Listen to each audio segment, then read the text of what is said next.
Bonjour à tous, on va parler aujourd'hui d'une technique très souvent utilisée par les pervers narcissiques et qui fait des dégâts monstrueux. Ça s'appelle la technique du breadcrumbing, ce qui signifierait en français la technique des miettes de pain. Comme vous le savez, le pervers narcissique adore garder le contrôle sur sa proie. Il adore manipuler et se servir des autres.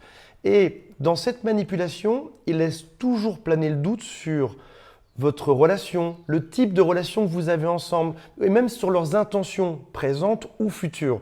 Parfois, vous ne savez plus sur quel pied danser. Par exemple, vous pouvez avoir une grande démonstration d'amour, l'autre vous donne vraiment tout le temps d'une soirée ou d'une journée ou d'une semaine, et puis après ça, c'est pile l'opposé. Ils sont chauds pendant un temps, ils vous envoient plein d'SMS, après ça, plus rien du tout. Et c'est surprenant au début, on ne comprend pas ce qu'on a fait, ou est-ce qu'on s'est trompé, ou peut-être que l'autre a un problème en réalité. Donc parfois, ils sont très intéressés par tout ce que vous dites, par tout ce que vous faites. Ils vous posent plein de questions sur votre vie. Et puis après ça, c'est comme si vous étiez invisible, comme s'ils ne vous voyaient absolument plus. Parfois, ils sont très respectueux. Et puis après ça, plus du tout. Et forcément, quand on subit ça, on se remet en question. On se demande, mais qu'est-ce que j'ai bien pu faire pour mériter ça ? Ils vous donnent juste des petits morceaux, des miettes, juste suffisamment pour vous garder près d'eux. Mais ils vont toujours laisser planer le doute. Donc, est-ce que cette personne se joue de vous et se moque de vous? La réponse est oui.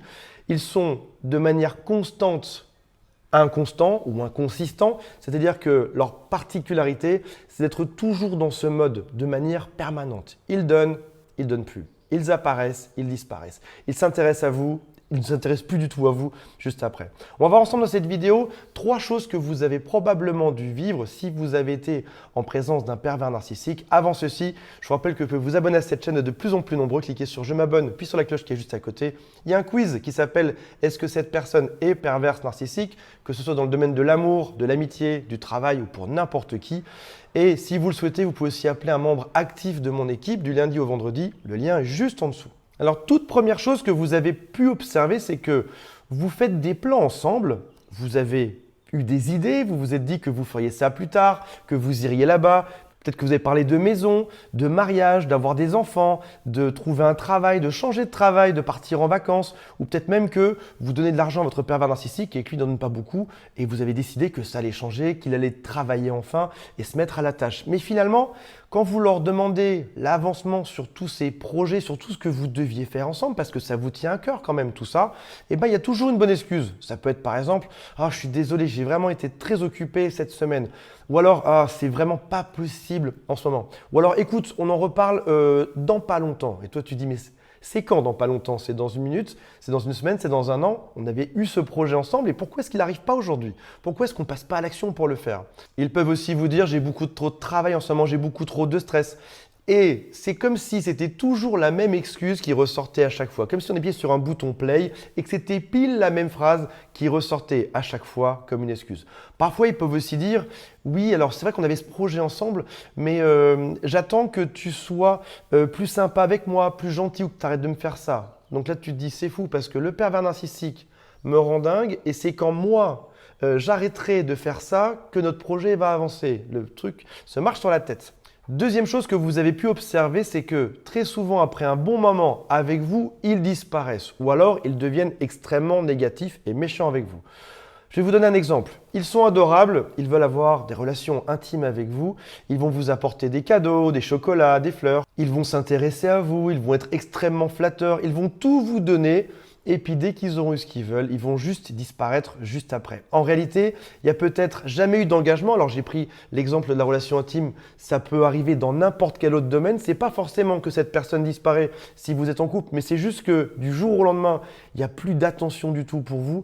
Le lundi, la personne est adorable, le mardi, elle est détestable, mercredi, elle est adorable, jeudi, elle est détestable, etc. Et vous vous accrochez toujours à l'idée que c'est juste temporaire et que ça va passer. Parce que lundi, ça a bien été. Parce que mercredi aussi, ça a bien été. Donc vous vous dites, si ça se trouve, tout ça va finir par s'arranger. Mais au final, c'est totalement cyclique. Ça revient et ça revient et ça revient.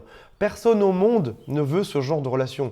On veut une personne qui soit constante, une personne qui soit stable émotionnellement, une personne qui dit ce qu'elle fait, qui fait ce qu'elle dit, pas une personne qui change d'avis toutes les 3 secondes ou qui va apparaître, disparaître, être gentil, être méchant avec vous. Troisième point de cette technique, c'est que vous vous sentez peut-être aujourd'hui utilisé. Par exemple, sur la partie financière, sur la partie affective, sur la partie amoureuse, sur tous les services que vous rendez à l'autre.